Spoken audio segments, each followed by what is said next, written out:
अब हम word problem solve करते हैं। फर्स्ट वर्ड प्रॉब्लम में हमारे पास Ahsan cuts 4/5 of piece of string. Ahsan जो है वो रस्सी का एक टुकड़ा काटता है, पीस ऑफ स्ट्रिंग काटता है 4/5, पीस ऑफ रस्सी का जो है वो 4/5 पार्ट काटता है and divides it into 4 parts, और उस पार्ट को, उस पीस को वो नेक्स्ट 4 पार्ट्स में डिवाइड करता है। He made 3 such sets of string, वो इस तरह के रस्सी के जो हैं वो 3 सेट बनाता है। How much of the string did he use, तो उसने कितनी रस्सी इस्तेमाल की है, हमने ये बताना है। हम यहाँ पे क्वेश्चन लिख लेते हैं, इसके स्टेटमेंट लिखते हैं। एसन कट्स पीस ऑफ स्ट्रिंग, एसन ने स्ट्रिंग का कितना पीस काटा है, 4/5 ऑफ स्ट्रिंग, उसने स्ट्रिंग का 4/5 पीस काटा है। ही डिवाइड्स इनटू 4 पार्ट्स, उसने उसको कितने ही डिवाइड्स इनटू पार्ट्स, उसने उसको कितने पार्ट्स में डिवाइड किया था, हमारे पास यहाँ पे था 4 पार्ट्स में, उसने उसको 4 पार्ट्स में डिवाइड किया था। तो हम यहाँ पे लिख लेंगे 4/5 डिवाइडेड बाई 4, कि इतना पीस उसने काटा था और उस पीस को उसने 4 पार्ट्स में डिवाइड किया था। तो हम 4/5 डिवाइडेड बाई 4 कर लेंगे, लिख लेंगे यहाँ पे। तो इसको नेक्स्ट हम सॉल्व करेंगे। तो जैसे कि हमने प्रीवियस लेक्चर्स में किया था 4/5 डिवाइडेड बाई 4, तो डिवीजन को मल्टीप्लिकेशन में चेंज करेंगे। तो ये 4 है, इसको 1/4 लिख देंगे हम। 4 1 ज़ा 4, 4 1 ज़ा 4, हमारे पास 1/5 आ जाएगा। नेक्स्ट था कि he made 3 such sets of string, कि उसने इस तरह के रस्सी के 3 सेट बनाए हैं। He made 3 such sets of string, वो कितने उसने सेट बनाए हैं रस्सी के, 3।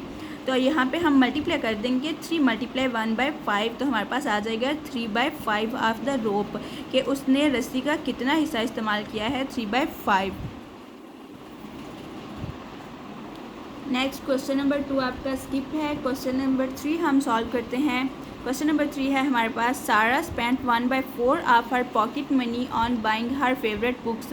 सारा ने जो है वो अपनी पॉकेट मनी का 1/4 पार्ट जो है वो बुक्स खरीदने में, अपनी फेवरेट बुक्स खरीदने में यूज़ किया है, या स्पेंट उसने खर्च किया है। सारा spent 1/4 of her pocket money, उसने अपनी पॉकेट मनी का 1/4 पार्ट जो है वो स्पेंड किया है on buying her favourite books, अपनी फेवरेट बुक्स खरीदने में। And 2 pairs of shoes each costing 1/8 of her pocket money, उसने 1/8 पार्ट जो है वो यूज़ किया है 2 पेयर्स ऑफ शूज़ खरीदने में। What fraction of our pocket money did she spend all together, कि उसने टोटल कितनी फ्रैक्शन जो है वो अपनी पॉकेट मनी यूज़ की है। यहाँ पे हमारे पास आ जाएगा सारा स्पेंट ऑन बाइंग बुक्स, सारा ने बुक्स खरीदने में कितने स्पेंड किया है, 1/4 ऑफ आर पॉकेट मनी, उसने 1/4 पार्ट जो है अपनी पॉकेट मनी का वो बुक्स खरीदने में यूज़ किया है। नेक्स्ट यहाँ पे हमारे पास है and 2 pairs of shoes each costing, उसने शूज़ के 2 जोड़े खरीदे हैं, 2 पेयर्स 2 जोड़े उसने खरीदे हैं शूज़ के, ईच कॉस्टिंग, स्टेटमेंट को आपने ध्यान से पढ़ना है, समझना है। ईच कॉस्टिंग, हर एक की वैल्यू जो थी, कीमत जो थी 1/8 थी। उसने जूते के 2 पेयर्स खरीदे हैं ना, 2 शूज़ के 2 पेयर्स उसने खरीदे हैं। ईच कॉस्टिंग, हर एक की वैल्यू थी 1/8, तो हर एक की वैल्यू 1/8। अगर एक पेयर की वैल्यू 1/8 है तो 2 पेयर्स की वैल्यू 2/8 आएगी हमारे पास, ठीक है। What fraction of her pocket money did she spend all together, कि उसने टोटल कितनी मनी यूज़ की है अपनी पॉकेट मनी की, तो हम उसकी फ्रैक्शन यूज़ कर फ्रैक्शन की फॉर्म में हमने उसको आंसर बताना है। तो हम उसने जितने बुक्स खरीदने में जितने पैसे यूज़ किए हैं और शूज़ खरीदने में, उनको हम ऐड कर लेंगे तो हमारे पास टोटल वैल्यू आ जाएगी। तो यहाँ पे हम लिखेंगे, बुक्स वाला हमने लिख लिया। नेक्स्ट हम लिखेंगे सारा spent on 2 pairs of shoes, कि उसने जूते के 2 जोड़े खरीदने में कितने यूज़ किए हैं, अपनी पॉकेट मनी स्पेंड की है, खर्च की है।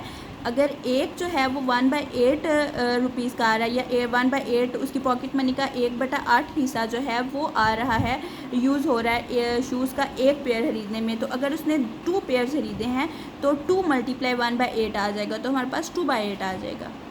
समझ आ रही है ना आपको, कि उसने 2 पेयर्स खरीदे हैं, ईच कॉस्टिंग, हर एक की वैल्यू जो है वो 1/8 है। तो अगर एक शूज़ की वैल्यू, एक जोड़े की वैल्यू जो है वो 1/8 है उसकी पॉकेट मनी का हिस्सा, तो अगर उसने 2 पेयर्स खरीदे हैं तो ये 2/8 आ जाएगा हमारे पास, क्योंकि हम 2 को इससे मल्टीप्लाई कर लेंगे, 2 × 1/8, तो हमारे पास 2/8 आ जाएगा। सना स्पेंट ऑल टुगेदर, उसने टोटल कितना खर्च किया है, 1/4 ये जो हमारे पास आया था 1/4 उसने नोटबुक बुक खरीदने में यूज़ किया है, और ये जो है 2/8 वो उसने शूज़ के 2 पेयर्स लेने में स्पेंड किया है।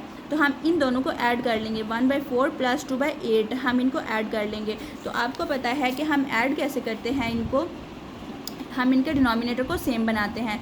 यहाँ पे हम 2 से मल्टीप्लाई कर लेंगे, इधर भी 2 से मल्टीप्लाई करेंगे, तो हमारे पास डिनोमिनेटर में 8 आ जाएगा। तो हम इनको ऐड करेंगे, हमारे पास 4/8 आंसर आएगा।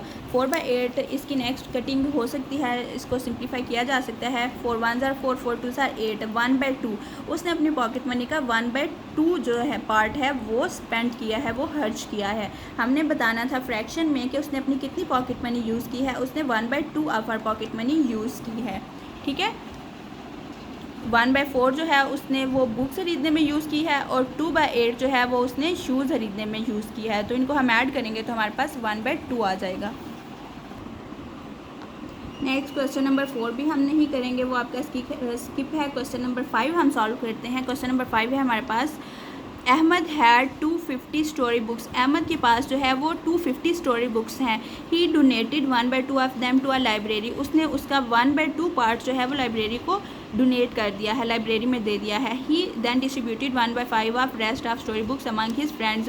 उसने जो उसने 250 उसके पास टोटल स्टोरी बुक्स थी ना, उसका 1/2 पार्ट जो है वो उसने लाइब्रेरी को दे दिया।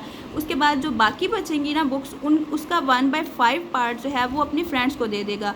Of the rest of story books among his friends, rest जो पीछे रह गई हैं, जो बाकी बच गई हैं, उनका 1/5 पार्ट जो है story books among his friends वो अपने फ्रेंड्स को दे देगा। How many books are left with Ahmad.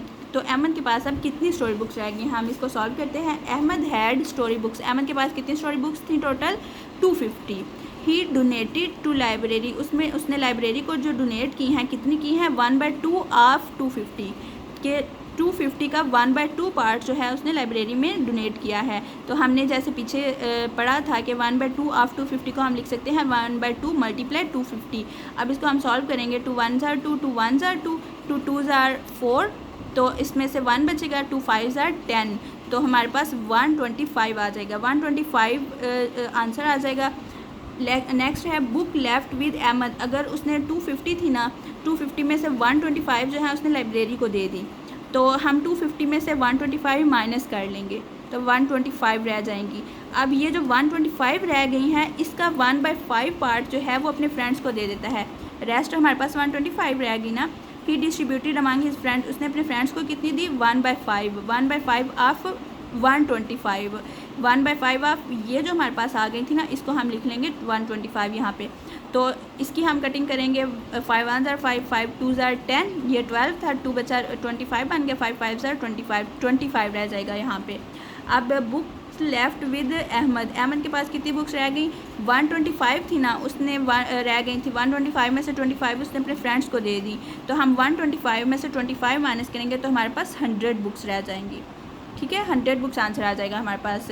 हम एक दफ़ा दोबारा से इसको देख लेते हैं। अहमद के पास 250 स्टोरी बुक्स थी, उसने उसका 1/2 पार्ट जो है वो लाइब्रेरी में दे दिया। इसका मतलब है 250 में से 125 उसने लाइब्रेरी में दे दी हैं। तो 250 में से 125 माइनस करेंगे तो हमारे पास 125 रह जाएगा। अब इतनी उसके पास रह गई हैं। अब इसमें से जो है उसने 1/5 जो है वो अपने फ्रेंड्स को दे दी हैं। तो हम यहाँ पे वैल्यू फाइंड करेंगे तो हमारे पास 25 रह जाएगा। इसका मतलब है 125 उसके पास पहले रह गई थी, उसमें से 25 उसने अपने फ्रेंड्स को दे दी हैं, और उसमें से हम 125 में से 25 माइनस करेंगे तो हमारे पास 100 आ जाएगा। अब उसके पास खुद के पास 100 बुक्स रह गई हैं।